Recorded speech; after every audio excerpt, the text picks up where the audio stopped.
Gold, trusted gold buyers. మీరు తాకట్టు పెట్టిన బంగారాన్ని విడిపించి ఈ రోజు ఉన్న మార్కెట్ ధరకు కొనబడను. సార్ ఇప్పుడు స్థానిక సంస్థల ఎన్నికలు, దాని నుంచి ఇప్పుడు జిహెచ్ఎంసీ ఎన్నికలు రాబోతున్నాయి సార్. జిహెచ్ఎంసీ ఇప్పుడు విస్తరించింది. ఓఆర్ఆర్ వరకు కూడా జిహెచ్ఎంసీయే మొత్తం కొన్ని సర్కిల్స్, జోన్స్, అట్లాగే 150 మంది కార్పొరేటర్ల నుంచి 300 కార్పొరేటర్లు. సార్ సిటీ విస్తరించడం ఈజ్ ఇట్ గుడ్? అండ్ ఇంకోటి 4th సిటీ సార్, ఇది కూడా నేను మాట్లాడాలి. 4th సిటీ అసలు అది రియల్ ఎస్టేట్ దందా కోసం పెట్టింది కానీ 4th సిటీ లేదు, ఏ సిటీ లేదు అని నిన్న కేసీఆర్ కూడా కామెంట్ చేయడం జరిగింది. మీ ఒపీనియన్ ఏంటి సార్? అంటే సరే, రియల్ ఎస్టేట్ దందా కోసం అయితే కాదు, అప్పుడున్న ప్రభుత్వం కూడా ఫోర్త్ సిటీ ఉన్నప్పుడు నేను కూడా అప్పుడున్న టీఆర్ఎస్ ఒక ఆ ఏరియాలో కాంటాక్ట్ చేసిన లాగా నేను ఊర్లలోకి పోయి చెప్పాను, ప్రభుత్వం ఒక మంచి కార్యక్రమం చేయాలనుకుంటుంది, మీరు ల్యాండ్స్ ఇవ్వాలా ఫార్మాసిటీ కోసం. ఎస్, మీరు రీజనబుల్ ప్రైస్ ప్రభుత్వానికి కూడా నేను అప్పుడు మా ఉన్న కలెక్టర్ గారితో మేము ప్రభుత్వాన్ని అంటే మా ఇబ్రాహీంపట్నం ఏరియాలో నేను కాంటాక్ట్ చేసిన కదా, ఎక్కువ ఏరియా ఇబ్రాహీంపట్నంకి వెళ్ళిపోయింది. వాళ్ళకి నేను ఇంత ల్యాండ్ ఇంత మీరు కాంపెన్సేషన్ ఇవ్వాలని చెప్పి నేను కూడా ఇప్పటి చేసిన. ఏ ప్రభుత్వం అయినా అప్పుడున్న టీఆర్ఎస్ ప్రభుత్వం మన ఫార్మా సిటీ అనుకుంది. ఇప్పుడున్న ఫార్మా దానివల్ల కొంత ఏరియా వాళ్ళకు పొల్యూషన్ అవుతుంది. ఇప్పుడు మనం చౌటుప్పలు చూస్తున్నాం, ఇప్పుడు అంతకుముందు మనకు పటాన్ చెరువు మన దాని గురించి తెలుసు. అవును సార్, ఎంత అవుట్ అయిపోయింది. ఈరోజు చౌటుప్పలు కూడా మీరు బొండి ఆ ఏరియా మొత్తం వాటర్ మొత్తం పొల్యూట్ అయిపోయింది. సో 100% ఆయన ఏమన్నారు, కేసీఆర్ ప్రభుత్వం అప్పుడు కేసీఆర్ గారు మొన్న కూడా అంటున్నాడు, నో జీరో పొల్యూషన్ లేకుంటే అట్లా అవుతుందా? అక్కడున్న ఏరియా వాళ్ళు ఏమంటున్నారంటే మాకు ఫార్మా వద్దు అని అన్నారు. నిజంగా చెప్పాలంటే వచ్చింది. సో ఫార్మా వద్దంటే మరి ప్రభుత్వం ఆ ఏరియా ఆ యొక్క ల్యాండ్ను ఎక్వైర్ చేసింది, దేనికి యూటిలైజ్ చేయాలి? మళ్ళీ రిటర్న్ అయితే ఇవ్వరు కదా ఏ ప్రభుత్వం అయినా. కొత్తది ఏదైనా ప్రపోజల్ తీసుకొస్తారు. సో దీంట్లో రియల్ ఎస్టేట్కి ఇస్తుండ్రా? అప్పుడున్న ఫార్మా వాళ్ళకు కూడా పర్ ఎకర్ కాస్ట్ కోసం అమ్మేదానికి ఇచ్చింది, ఫ్రీగా ఇద్దామని ఎవరు అనుకోలే. లేకుంటే యంగ్స్టర్స్కు లేకుంటే ఎవరైతే ఎంటర్ప్రినర్స్కు ఫ్రీగా ఇస్తామని చెప్పి ఏ ప్రభుత్వం అనలే. ఇప్పుడు కూడా ఈ ప్రభుత్వం కూడా ఉన్నదాన్ని యూటిలైజ్ చేయాలనుకుంటుంది. ఎట్లా యూటిలైజ్ చేయాలి? ఫార్మా సిటీ వద్దంటుండ్రు, ఫార్మా ఇండస్ట్రీ వద్దంటుండ్రు, ఇంకా దూరం ఎక్కడికో పోవాలంటుండ్రు. కాబట్టి ఏం చేయాలి? సిటీ దగ్గర ఉంది, సిటీలో కూడా ల్యాండ్స్ అయిపోయినాయి. మనము ఉప్పల్ చూసినాము, ఇంతకుముందు ఉప్పల్లో ఇండస్ట్రీస్ ఉంటాయి. ఇప్పుడు ఈరోజు ఉప్పల్లో ఇండస్ట్రీస్ అన్ని మూతపడ్డాయి కదా, ఎందుకంటే అక్కడ ప్రజలు ఒప్పుకుంటలేరు, పొల్యూషన్ వస్తుంది, దుమ్ము వస్తుంది, ధూళి వస్తుందని. సో ఇప్పుడు దూరం పోవాలా? సో ఇమీడియట్ గవర్నమెంట్కి అక్కడ ల్యాండ్ ఉంది, అంతకుముందు ఎక్వైర్ చేసింది, దాన్ని వేరే ఇండస్ట్రీస్కి ఇస్తుంది. దాంట్లో తప్పేముంది చెప్పండి? తప్పు లేదు నిజంగా చెప్పాలంటే. వంతారా వస్తుంది రిలయన్స్ వాళ్ళది, అంబానీకి సంబంధించి. ఆ తర్వాత సినిమా వాళ్ళది, సినిమాదేదో సంథింగ్ పెడతారట. ఎందుకు అక్కడ బాలీవుడ్ వాళ్ళు వీడికొచ్చి సినిమాలు పెట్టన్నా, దేనికోసము ఇదంతా అనేది కూడా క్వశ్చన్ చేసే వాళ్ళు ఉన్నారు సార్. అది సరే, ఇప్పుడు వంతారాకి ఇచ్చిండ్రా, సినిమాలకి మెస్సీని మర్చిపోయినా సార్, మెస్సీని ఎందుకు తీసుకురావాలా అనేది కూడా ఒక చర్చ ఉంది సార్. మెస్సీని తీసుకురావడం, ఆయన కొన్ని కోట్లు ఖర్చు పెట్టిండ్రు అని 450 కోట్లో 500 కోట్లో మెస్సీ రావాలి అంటే నిజంగా అంత జరుగుంటుందా సార్? సరే, దానికి గవర్నమెంట్ చెప్పింది కదా, మెస్సీకి ప్రభుత్వానికి ఏం సంబంధం లేదు, పైసా మేము ఇయ్యలేదు. పైసా ఎవరు ఇచ్చిండ్రు? సింగరి అని వాళ్ళు because Singari it's a company, వాళ్ళు ఆయనకు వచ్చేదానికి ఎక్స్పెండిచర్. కానీ మెస్సీని తీసుకొచ్చింది కల్కట్టా నుంచి ఎవరో ఈవెంట్ మేనేజర్, ఆయన తీసుకొచ్చారు. వాళ్ళు ఈవెంట్ చేసేవాడు.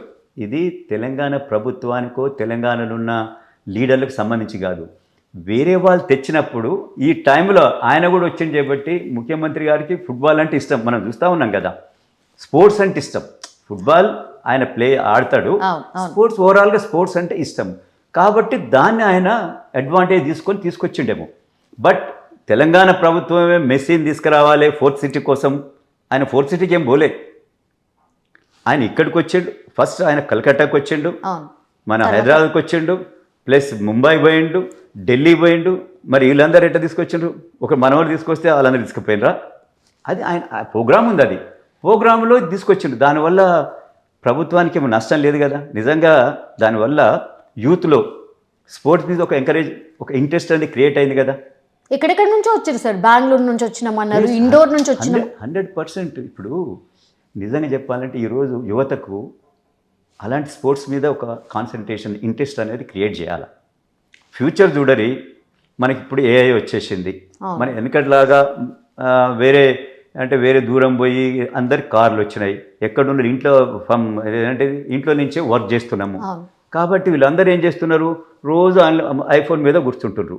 స్పోర్ట్స్ అనేది లేకుంటే రేపటి నుంచి ముందు ముందు యూత్ ఎంతో నష్టం, ఎంతో అది జరుగుతుంది. చాలా ఇంత డ్యామేజ్ అంటే చెప్పలేంత డ్యామేజ్ జరుగుతుంది. సో డెఫినెట్ ఈ రోజు నుంచి స్పోర్ట్స్ మీద పిల్లలకు ఒక ఇంట్రెస్ట్ అనేది క్రియేట్ చేయాలి. దీనివల్ల హైదరాబాద్ బ్రాండ్ ఇమేజ్ పెరిగింది అని కూడా ప్రొజెక్షన్ చేసుకుంటుంది. నిజంగా మీ పార్టీకి సంబంధించిన బ్రాండ్ ఇమేజ్ పెరిగిందా సార్? హైదరాబాద్కి సంబంధించిన బ్రాండ్ ఇమేజ్ పార్టీకి దానివల్ల ఏం పెరగదు, కానీ హైదరాబాద్కి డెఫినెట్ పెరుగుతుంది. ఎందుకంటే హైదరాబాద్ మెస్సీ పోయిండు, మెస్సీ అక్కడ మ్యాచ్ సీఎం తోటి మ్యాచ్ ఉందనంట అని ఒక ఫీలింగ్ వస్తుంది కదా. మీ గ్రాండ్ డాటర్స్ కూడా పోయినట్టున్నారు కదా, డాటర్ అంటే చూడరి అంటే నాకు తెలియదు, వాళ్ళు ముందటనే ప్లాన్ చేసుకుంటారట. ప్లాన్ చేసుకొని నా గ్రాండ్ చిల్డ్రన్ నలుగురు వాళ్ళు పోయినరు. వాళ్ళు ఎంత ఎంజాయ్ చేసిండ్రు. నేను చూసినాను, నేను నా గ్రాండ్ చిల్డ్రన్ తోటి నేను లండన్, ఇటలీ పోయినప్పుడు వాళ్ళు డెఫినెట్ ఫుట్బాల్ ఎక్కడ ఉందో ఫుట్బాల్ స్టేడియం పోయి చూస్తారు వాళ్ళు. ఓకే.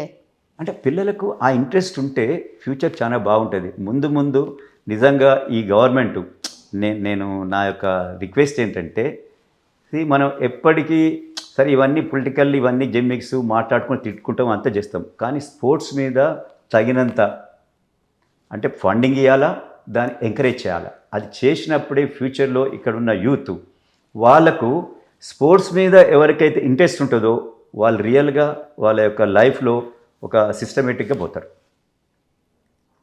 అది జరుగుతుంది కంపల్సరీ. 100% దానికి స్పోర్ట్స్కు ఒక సిస్టమేటిక్ కనెక్షన్ అనేది ఉంది, లింకేజ్.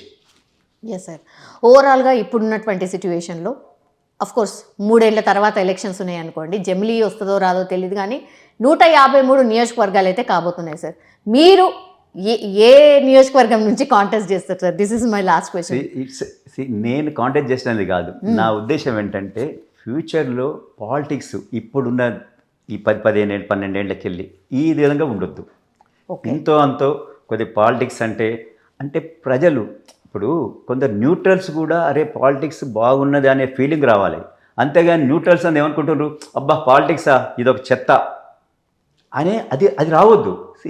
మనలో రూల్ చేసేటోళ్ళు మన గురించి ఎవరైతే మనం ఎన్నుకుంటున్నామో వాళ్ళు ఈ విధంగా కాదు, వీళ్ళు లూటర్సు, వీళ్ళు మంచోళ్ళు గారు, వీళ్ళు చెత్త అని అనుకుంటే, వీళ్ళు తోలు తీస్తారు లేకుంటే ఇంకేదో చేస్తారు అనుకుంటే అది మారాల. ప్రజలు కూడా అలాంటి వాళ్ళను పక్కకు పెట్టి, ఇప్పుడు మీరు అంటున్నారు కదా ఉమెన్కు 50% వద్దు అంటున్నారు, మరి ఉమెన్ అన్నా ఏమైనా చేంజ్ చేస్తుందేమో అని మేము అనుకుంటాం.